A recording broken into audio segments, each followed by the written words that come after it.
are going to be discussing in this webinar preserving electronic records today, which means providing long-term access to electronic records. So we are not going to be talking about storing temporary records like timesheets or purchase orders.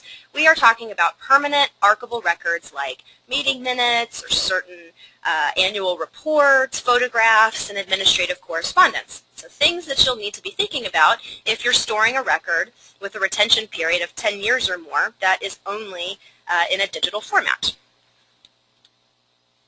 Today's webinar is intended as an introduction to the methods that digital content managers, so that's someone who could be a records manager, an archivist, IT, or anyone else in an agency, but someone who is responsible for managing digital records. And this will be about the methods that those people use to preserve electronic records for the long term. The methods you choose are going to depend on what your goals are. So we'll start today by talking about what the goals of digital preservation are. And then we'll talk about those methods. So methods like migration, emulation, and even a couple of analog approaches, and how each of them works. I'll talk a little bit about the pros and cons of each of those methods. I would like for you all to walk away from this with just some idea of where to begin. To me, that is the biggest challenge, just figuring out where to start. So to meet that goal, we'll start by sharing some guidance on some practical, technical first steps that you can take with records that you've received on electronic storage media. But then we're going to talk about some non-technical first steps, defining the scope of your digital archives program, deciding what levels of preservation you're going to attempt with your digital objects, doing a needs assessment to figure out where your priorities should be, and then making a business case for digital preservation. And then we'll wrap up by giving you some sources of further training. When thinking about the various methods and approaches to preserving digital content, you'll have a lot of decisions to make. There is just not going to be one method that will work best for every type of record. If it were, then this webinar would be very short. Print it out, end of webinar. And so what you have to do is take a step back and think about your goals. So what are you ultimately trying to achieve? The first goal of digital preservation is availability. No matter what format that record is in or how you're storing it, the record is simply kept for its full retention period. Now that may sound easy. Why would you delete a permanent record? Well, you would do it accidentally. Permanent record gets deleted when you or someone before or after you didn't know that it was a permanent record. Maybe the record wasn't given a descriptive file name. Maybe it wasn't identified as permanent. Maybe it wasn't described well enough for someone to know that it was permanent, or the record was in the custody of someone who just wasn't aware of the value of what they had. Maybe it wasn't labeled very well. So, number one, any electronic record has to be kept for its full retention period. And you have to make sure you're taking steps to ensure that it will be. And you have to be able to find the record, meaning it's labeled, it's indexed, it has the right metadata, it has enough metadata for the system to be able to search for it and find it. Our second goal is usability.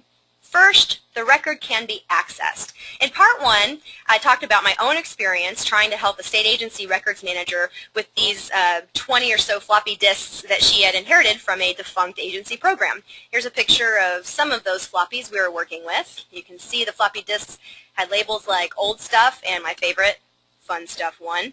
So basically we had no idea what was on them. About 90% of the floppies, even though we did have a computer with a floppy disk drive, could not be opened. Even though they had been stored in a regular office environment for 20 years, they had all become corrupted in those 20 years. They were missing an important piece of information that tells the computer how to even recognize them. So we couldn't open the floppies at all. We could not see what the file names were. The computer just gave us an error message for disk after disk and then asked us if we'd like to reformat the disk. Which no, we didn't, because when you reformat a disk, you erase all of the contents on it. We were really not interested in reusing these disks. So the records just could not be accessed, at least not by us, and we were pretty sure that the records manager was not going to get approval from the agency to pay a data recovery specialist hundreds of dollars to recover the contents of Fun Stuff 1. So really, it didn't do the agency any good to merely have the records available because they were entirely inaccessible. Another part of usability is ensuring that the record can be read. There was one floppy disk that the computer would read. It was labeled spreadsheets. We were able to look at the contents of the disk, which I'm showing you here. Every single file was a .cal file. We researched what kind of program would have created a cal file. Apparently a cal spreadsheet is what's called a supercalc file, but here's what happens when you try to open a supercalc file in Microsoft Excel. We did some more research to try to find a free converter for the files, and we did find some, but it kind of involved a lot of downloading and installing software that we just didn't really have the time to look at. So we haven't had much luck with those yet. So just like Fun Stuff 1 and Melissa's disk, the spreadsheets disk is available, and it's even accessible, but it is not usable. And the last part of usability is ensuring that the record is complete. And that means that all the information in the original has been preserved, including all of the record's metadata. So things like creation dates, the last modified dates, all of that hidden history of a file. And it's all of the descriptive information that you might have added to the file. The third goal is authenticity. The record is what it purports to be. If the record claims to be the final version of something, you can be confident that it is. For state agencies, the rules say, an electronic state record, that is an archivable record, must be maintained by the agency through hardware and software migrations and upgrades as authentic evidence of the state's business in accessible and searchable form. Now, for some reason, local government rules don't mention authenticity at all, but it should absolutely still be a goal no matter what kind of organization you are, because if the authenticity of a record is ever questioned in court, you will need to be able to prove that it has not been altered since it came into your custody. And then the final goal is, or maybe isn't, functionality. This is a question you always need to ask. Is it important that the record works the same as it did in its original state? For example, with most text documents, once you've come to a final version, you don't need the ability to edit the text anymore. And this is one reason I recommended the PDF-A file format in Part 1 for preserving text documents. And this is also why paper works for preserving text documents. You can't change the document after printing, but you don't need to. Printing something or saving it to PDF freezes that document in a way that doesn't allow it to be altered, which is great for authenticity, but it causes a loss of functionality. So you need to be thinking about whether that loss is acceptable, and you have to do that on a case-by-case basis. For example, we would not recommend printing out your entire website if you have some way of capturing it electronically. Once you print out a web page, you lose the ability to click on hyperlinks. You lose multimedia, and you lose the structure of the website. Most websites are built as hierarchies, and knowing where you are within a website is really important contextual information. Another example would be a database. Databases give structure to information. You want to make sure that whatever preservation method you choose, you're preserving that structure. For example, think about a telephone directory. If you remove the structure that connects a name to an address to a telephone number, and you just have a list of names and a list of addresses and a list of numbers, then the names and the numbers become meaningless. And hyperlinks don't just exist in websites. People sometimes like to embed documents within other documents, and you can see what happens when those get printed out. So to recap, our 4 goals of digital preservation are accessibility, the record is kept, the record can be located; usability, the record can be accessed and read, and it has all of its original data and metadata; authenticity, you can be sure that the record is what it purports to be and is admissible as evidence in court; and sometimes functionality, the record works in the way that it was created to work. So now let's talk about the ways that you can preserve digital information. Here are the 7 methods we're going to look at: the computer museum method, emulation, recopying, media migration, normalization, microfilming, and printing to paper. So the first method is establishing a computer museum. No, I am actually not joking. One way to provide continued access to electronic records is by keeping the hardware, software, operating system files, and disk drives that are needed to read the record. So if a record is stored on a zip disk that can only be opened in Windows 95, the Computer Museum method means that you're keeping a machine that will run Windows 95. A machine that either has an internal zip drive or one that an external zip drive can be plugged into. These images are from the Media Archaeology Lab at the University of Colorado at Boulder. The lab was created to preserve historically important works of electronic literature, generally from before the era of the World Wide Web, along with all the platforms that they were created on. And then also the lab exists to preserve historically important computer hardware and software, like the Apple IIe, the Apple Lisa, which Lori Emerson here, the director of the lab, is operating, Apple Macintosh, Nextcube, and HyperCard. One major advantage of the Computer Museum approach is that you aren't touching the source document. Every time you change a digital file, you risk losing some of the information in it. So with the Computer Museum approach, you aren't changing the source document at all. When the original is left untouched, then its authenticity is easier to prove. If you are only keeping old hardware as it becomes obsolete, then there would be no upfront costs. There's nothing new to buy. This method may be a good approach for records that are in proprietary or obsolete formats and just cannot be converted to anything else. Or it may be a good approach for records that were created in a homegrown software program, one that your agency created and just can't be migrated out of that system. The greatest disadvantage to this approach is you need the technical expertise that it takes to operate and repair these old machines. The older and more rare a machine is, the more difficult it is to find someone who knows how to use it. And the more difficult it is to find a repair person, the more expensive that person's time is going to be. So this method does come with some hidden costs over time. Method 2 is emulation. Emulation has its roots in computer science, but has gained immense popularity in the video gaming world, which Michael can tell you because he's a big video gaming nerd. Am I right? Okay, good. He says thanks. In the video gaming world, it's used by people who are nostalgic for the games of their childhood that they played on NES systems or Atari, and they're eager to recreate that experience on their modern-day Macs and PCs. Emulation is similar to the Computer Museum approach in that the data, the source file, is kept in its original format. But instead of using the actual machines and programs that were used to create the file, you use special emulation programs to recreate that operating system or program on your current modern platform. So the example I've given here is a screenshot of a modern machine with running Windows XP, with Windows XP installed on it, running Microsoft Windows 3.1 using an emulator called DOSBox. There's that familiar old Windows 3.1 screen that most of us use computers in the mid-90s will recognize. The emulation method has the same advantages to the Computer Museum method. The original file remains intact and unchanged, but there are 3 pretty major disadvantages to this method. Number 1, you should definitely not take for granted that you will be able to find an emulator to run the specific program or recreate the exact operating system that you need. So don't assume that someone has created an emulator for your specific needs and that you're going to be able to find it.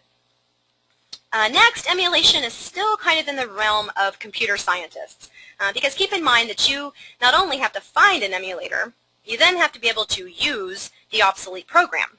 And maybe that's not a huge challenge for Windows 3.1, but what if the program has no graphical user interface? Are you comfortable with DOS command lines? And this is the part where Michael always nods his head vigorously. So I guess if you can get Michael down to your office, then you're good. Me, I would have to call somebody, and that would be expensive. The final challenge with emulation is that software just never runs as efficiently in an emulator as it does on its native hardware. Emulator programs are not designed to hit 100% accuracy. 100% accuracy just takes far too much processing power. For example, if you remember the video game Pong, there is an emulator that can recreate Pong with 100% accuracy, but it requires a 3 gigahertz processor to do it, and most of us do not have this kind of processing power on our computers. So emulation is probably going to be a method that is better left to the more tech-savvy among us because it's going to involve an understanding of your computer systems that most of us don't have. Method 3 is called recopying. This is a very straightforward method. This just means copying data from one storage medium to the exact same storage medium. It is also called refreshing. Recopying is a preemptive measure against media deterioration. In part 1, we talked about disk rot or bit rot and how CDs can start to degrade after 2 to 5 years. So recopying would ensure that if a disk is in danger of deteriorating, maybe because it was manufactured with cheap or inferior raw materials, or you're afraid that it might get scratched, the data is moved safely off of that old disk and onto a new disk. Like the previous methods, you're not converting the source document, so that's a benefit. Storage media gets cheaper and cheaper all the time, so this would be a relatively low-cost method. And it's pretty easy. Most people know how to open a CD and burn its contents onto a new CD. So some challenges would be storing records on a network that is regularly backed up is almost always safer than storing them on storage media, any storage media. Storage media degrades, gets lost, gets stolen, and sometimes gets thrown away because it's not labeled well. There's always going to be a small risk of data loss in the copying process. Recopying doesn't protect against storage media obsolescence issues. Unlike media migration, which is the next method we'll discuss, recopying doesn't protect against the obsolescence of storage media. If you're copying from, a floppy disk to a floppy disk, it doesn't protect against floppies becoming obsolete. And it does not protect against file format obsolescence. So if you're talking about recopying thousands of TIFF files from one CD to another, that does protect against disk rot, but it doesn't protect against TIFF itself becoming obsolete. Protecting against file format obsolescence would involve a separate step, a different method entirely. If recopying is the method you're choosing for long-term preservation, keep in mind that the law requires you to repeat it every few years if you are a government agency in Texas.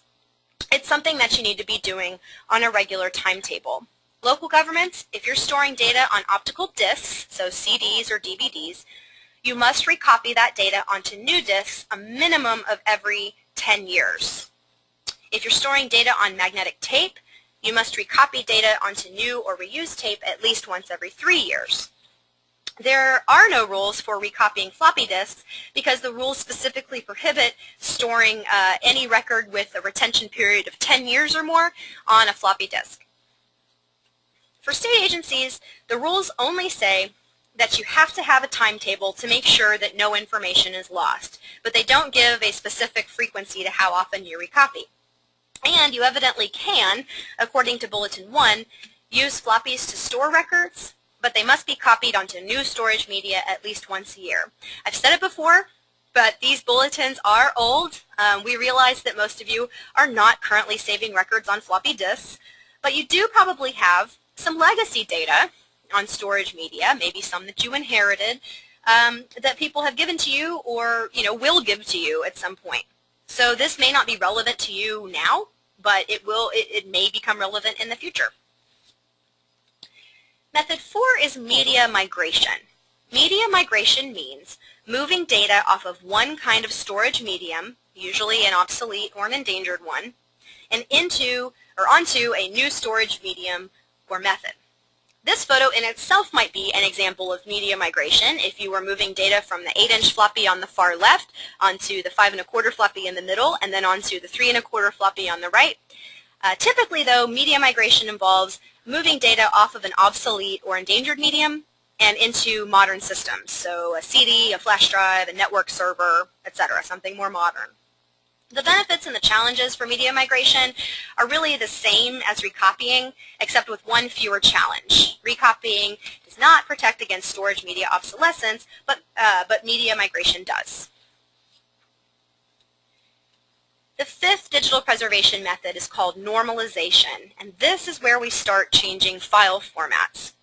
So let's say you have some annual reports that were saved in WordStar format.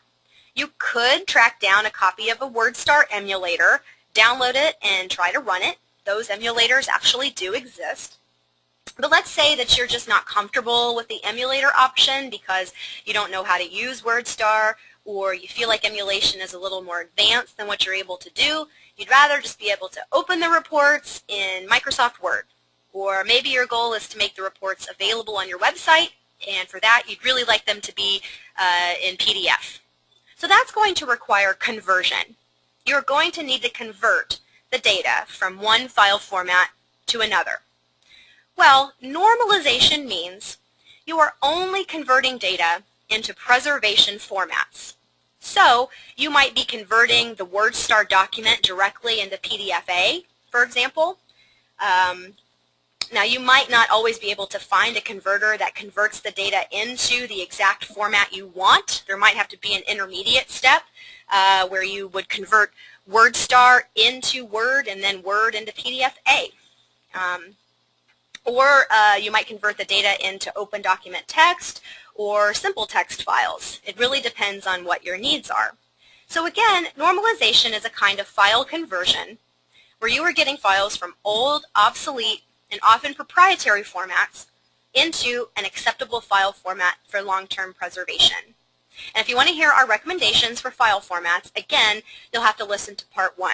I also want to add here, it's not on the slide, but if you are looking at choosing file formats and looking at kind of what software will actually convert files for you, there is a resource, wonderful resource out of the University of Illinois called the Conversion Software Registry. And that will basically tell you, you input the file format you're working with, and you input the file format you want to get to, and it will tell you the exact conversion software that you need to use to be able to do that. So, Conversion Software Registry. I think Michael's going to send a link out via the chat. Okay, now, spoiler, normalization is going to be the last type of digital preservation method that involves keeping the record in digital format. From here on out, we'll be talking about preserving digital information by saving it in non-digital formats. So you have been warned. Method 6 is microfilming. Isn't that a little old school? Well, the answer is yes. Microfilming is old school. Microfilm was invented in 1839. Good news is the old school was correct in understanding that microfilm is a medium that will last a very long time when you store it properly. To read microfilm, all you need is a means of magnification. In a climate-controlled environment, microfilm is expected to last for 500 years. The rules for how to store microfilm so that it stands a chance of lasting that long are published as bulletins. Bulletin 2 for state agencies and Bulletin A for local governments. The Texas State Library does offer digital archiving services, so here is the link to more information. Some of the advantages that microfilm offers are, again, longevity. Microfilming creates a copy of a document that cannot be altered, and that protects the authenticity of a record. Microfilm protects against technology change. That's a point that some people take issue with. How can technology that is so old protect against technology change? Well, it's because it's stable. It doesn't rely on hardware or software to be read. Again, all you really need is a means of magnification. If you get a public information request for a transcript that's on microfilm, all you're really required to provide is that reel of microfilm and probably a magnifying glass and a light source. Having said that, you can redigitize microfilm. Microfilm can be scanned back into digital formats. So if you needed to access something in that microfilm, or even if you needed to move that entire roll of microfilm into a content management system, it can be done. Microfilm even captures indexing metadata that can be uploaded into an electronic records management system. And of course, don't forget, it's really small, so it's a space saver. Now, microfilm is recommended more for records that are inactive, records that are not used every day, because most of us do not have microfilm readers, and for those of us who do, you probably are not interested in using it on a daily basis. if you do need to have microfilm scanned back into digital format so that you can access it, that is going to take a little time, which will slow down retrieval. But remember, this webinar is about preservation. So we're presenting microfilm as a preservation method. It's not meant for access. It really is just meant for preservation. Another drawback to microfilm is that if you aren't storing microfilm in climate-controlled environments, then the life expectancy can drop. And I have heard this quoted as low as 20 years. That's why there are rules for storing microfilm. And then finally, method 7. Oh, wait a second. Yes, Angela, we have a question real quick before we get too far along. Is there an open source alternative to Adobe PDF? Well, PDF-A, we talked about in the first webinar, it does have published standards. It's still .pdf, but it was specifically designed for long-term preservation, and the specifications for PDF-A are international standards. They're not owned by Adobe, so they are publicly available. However, we did talk about a couple other methods for text documents. We talked about open document text and .txt, just regular simple text files. If you're talking about images, we talked about JPEG 2000. A lot of archives will use TIFF also. So, although I heard that Adobe does own the rights to TIFF, so we didn't include that as a preservation format, but a lot of archives do still use it. Okay, and finally, method 7 is printing to paper, the tried and true method of printing. Paper lasts hundreds of years, if not thousands, especially if you're printing on alkaline paper, which is what the State Archives recommends, because alkaline paper has a lower acid content and will last longer than regular paper. Now, unlike our digital methods, where we're making a lot of educated guesses and expecting unforeseen challenges, we know how to protect paper. And we've seen it last for hundreds of years. The life expectancy of paper is usually given at 1,000 years or more. Now, are we here to tell you to print every single permanent record to paper because it's the most long-lasting? No, but paper is a stable, reliable preservation method that is unaffected by technology changes. It's a method that does not require technological expertise. You usually do not have to teach people how to print.